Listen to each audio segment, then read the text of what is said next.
Gets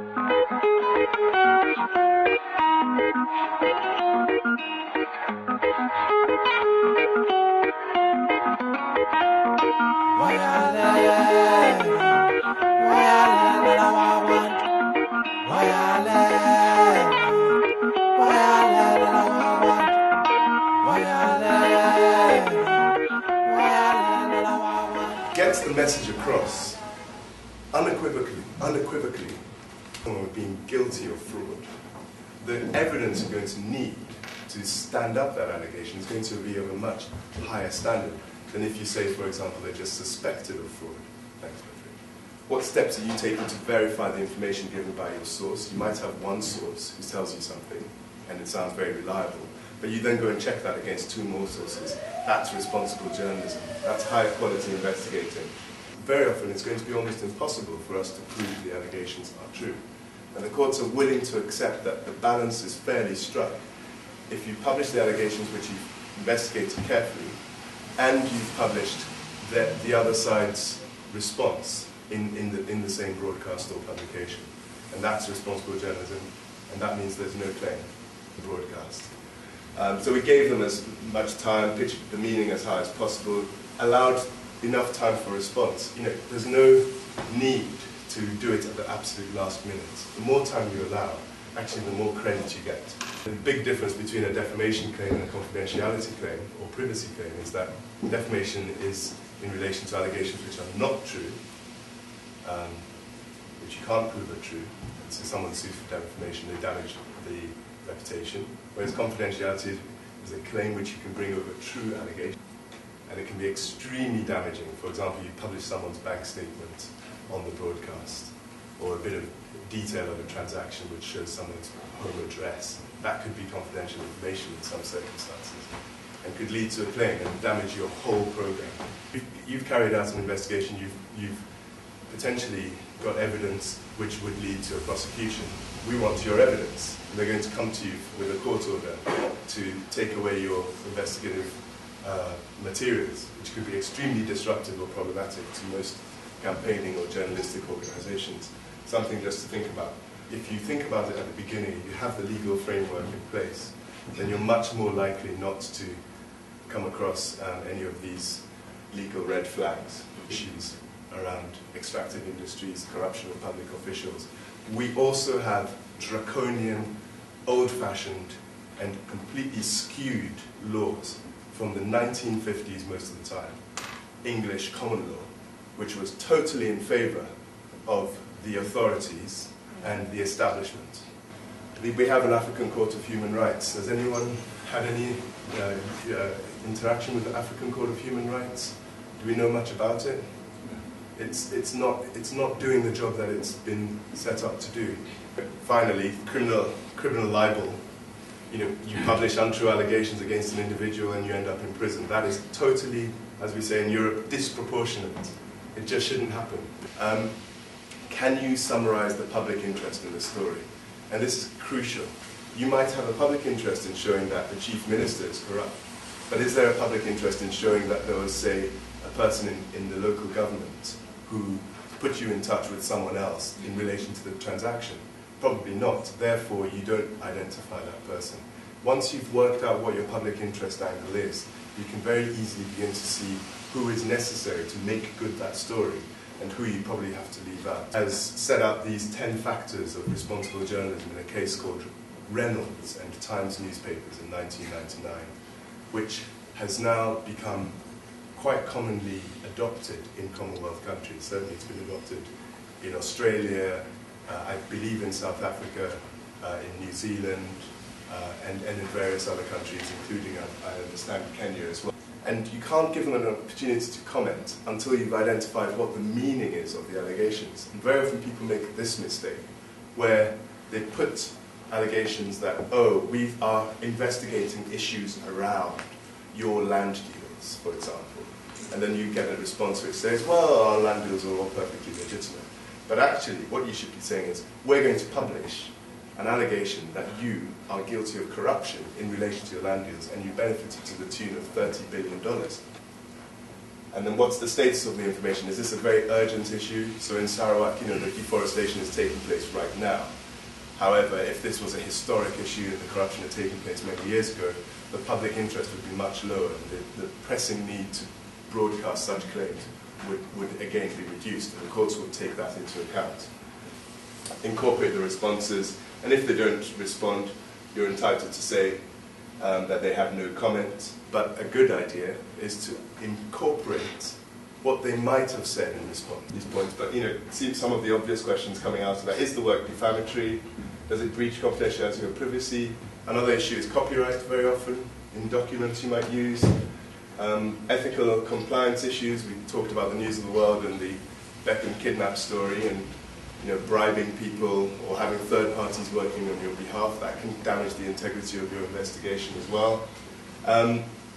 I would say, talking to an African audience, that this is an amazing time for investigative journalism in Africa, and certainly even in Europe we're seeing more and more cases involving African issues, cases involving high-quality African journalism and campaigning. So it's a war on two fronts. We're not just fighting the corrupt companies and institutions and officials, we're also fighting skewed and outdated laws. I think the really powerful point, and it's something Khalida touched on, is the power of social media nowadays, the power of blogs. Blogspot, blogger.com, hosted by Google, enormous platform. There is your opportunity. And you have to make a decision, which is a very difficult decision, simply because they don't have the resources to do so. So even if you follow all these steps, if you were to get sued, you would still have to make a decision. Can you actually afford to go to court and defend the case? And that's about finding the right advocacy. What is the purpose of identifying specific individuals in relation to the story that you're broadcasting? Is it necessary for that individual to be named? Does their name or their identity take the story further? Organizations like FAIR, who defend public interest investigations, are also in touch with those who can defend you, i.e., I can't go to Namibia and hear a case, but I know lawyers who are interested in fighting public interest cases, and they'll very often do so on a pro bono basis.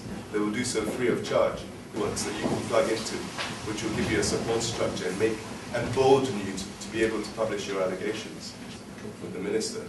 So you can see that they're twisting your words, or you said this is what we're intending to publish. We would like to have some information about this specific law, and they come back twisting what you've said.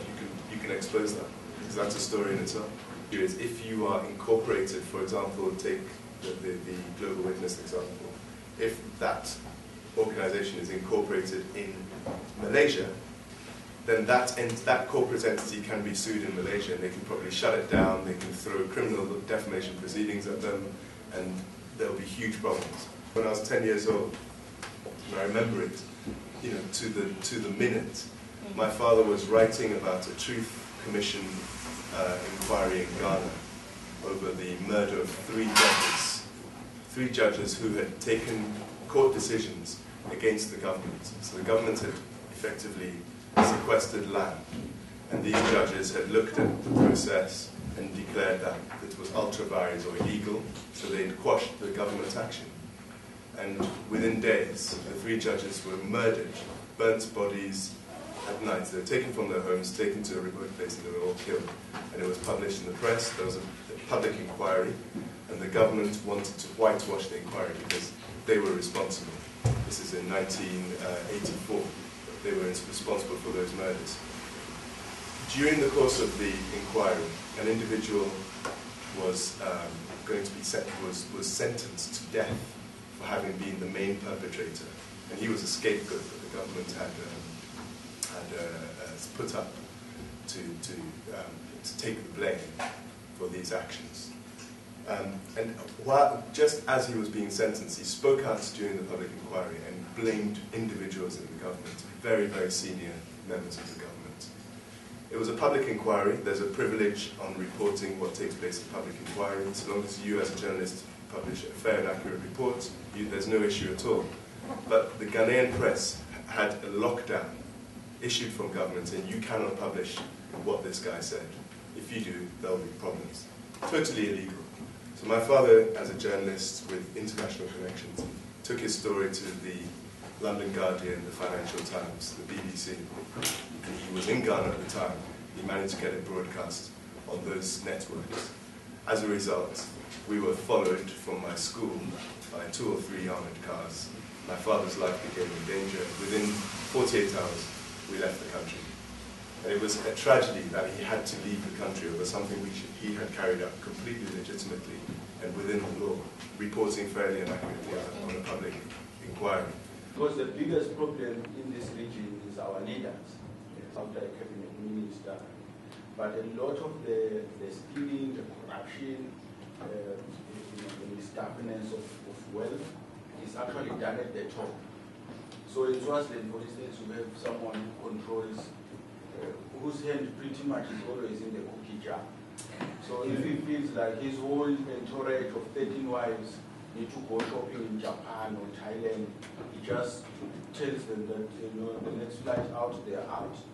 And no one really can follow the money trail in a very, very concise way to say, today he spent 100 million, for instance, and you can prove that and you can get that information out in the public. I think the danger is personal safety and knowing the terrain and being well prepared so that you can actually create a set of circumstances where you can film the evidence, you can record it, but you are going to have taken into account what the ramifications of that will be. And the source that you're using is someone who will not face the full wrath of the authorities. And that's where the preparation and the resources come in to this kind of investigation. It takes many months to set it up. You have to go and you have to do your due diligence. You have to use good local partners. You have to know you can trust them, and you have to prepare for months and months. It's like creating a feature film or any kind of documentary, but it's more challenging because you need to be able to trust the people you're working with. Otherwise, they will expose you. My duty as an activist, I'm not a journalist, to put up the tempo, maybe to excite investigation and prosecution around those issues. And it comes to Khadija's issues around the social media and so forth. It's very difficult for me to put up a pseudonym and immediately expect to get about 10,000 followers and who will believe in the news that I'm trying to put across. So in social media, it's more or less people that know me and so that they can really appreciate what I'm talking about at the end of the day. But the line is very thin. To what extent am I to have the defense, and even in the social media, to start to spill out names in terms of allegations and so forth? Because it will be in the initial stage where somebody with the nose for the news may then start to follow up. The right allies to, if it's Twitter you're using, to retweet and widen your audience and make it go viral. And there are some incredible tools that you can use to make an issue go viral. It's not my expertise, but there are people who know how to do that. And I think it depends on how strong your network is fundamentally. In terms of being sued, well, I think the same principles apply as far as most common law countries, again, most English-based legal systems are concerned. If you put something on Twitter, potentially you can be liable in defamation for publishing 146 characters. A few years ago, I was arrested for allegedly publishing falsehoods, which were prejudicial to the economic interest of Zimbabwe. It was one of the longest charges, in terms of the sentence. And prior to that, they tried to charge me for possession of classified information, which they didn't find. And I realized that throughout the region, one of the biggest problems we have is the information, access to information, the right to know. Governments and corporations, they use that information, they classify it and say, no one is right to know it except those who are privileged. But it is that information which makes our work relevant, which makes us to open space for the communities and for our countries. So how can we declassify this so-called classified information so that the citizens are informed about what is happening?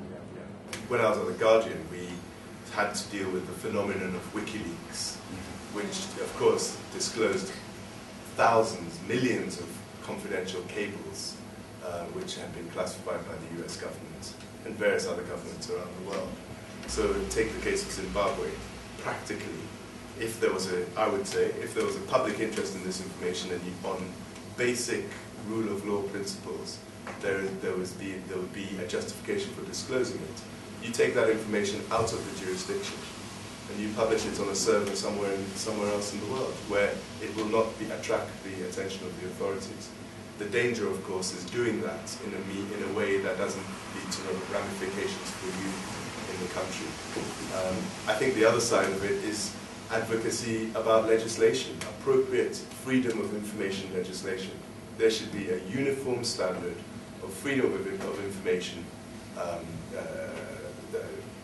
legislation across Africa to deal with appropriate requests by members of the public to know what government business actually is. Planning your game, so you've got that strategy, but before you come there, or before you finish, the information is out there. This is what has happened, they're planning to do ABCD, and before you actually finish, they have changed their strategy. You've unlettered the investigator, so they changed their game. You have to believe in the legitimacy of your journalism or your investigation, and the integrity of your own processes, and know that your final product will be a more high quality, a more authoritative statement around the issues. Because very often that's what happens, is something gets circulated in rumor form, there are half-truths, and it's very difficult to see what the real picture is. Actually, you can use it to your advantage. That will help you create a public interest in the issue. It'll actually assist you potentially in being able to draw the strands together and publish on something which is extremely topical. I mean, yes, from a journalist point of view, you're losing your exclusive. But No lawyer can help you. why would a journalist put their investigation? Have enough meat. So it's starting to sound like this noise to everyone else. Like, oh yeah, okay, we heard it already. The government's corrupt. He's corrupt. She's corrupt. She's corrupt. People aren't even listening anymore. It's lost its effect on people. How do you work to give each story the tone to ease? Because I suppose at some point it's not just about exposing people. It's how you do it. It's the effect that it has. Impact, yeah. Be the first with the information, and it's a balance about getting there first against making sure that you've got the integrity of what it is you're publishing. So it's a great challenge. Collect the key evidence. That's what's going to make the impact. You then put that out, and it goes viral. It then gets picked up by the national media. You've done their job for them. And so you end up doing the job of the journalists, who should be pushing the authorities to investigate something, and the authorities, because actually the final chapter of that story is that the Malaysian Anti-Corruption Commission picked up that issue and is now investigating the chief minister as a result of that campaigning video by a small, marginal, investigative or campaigning organization.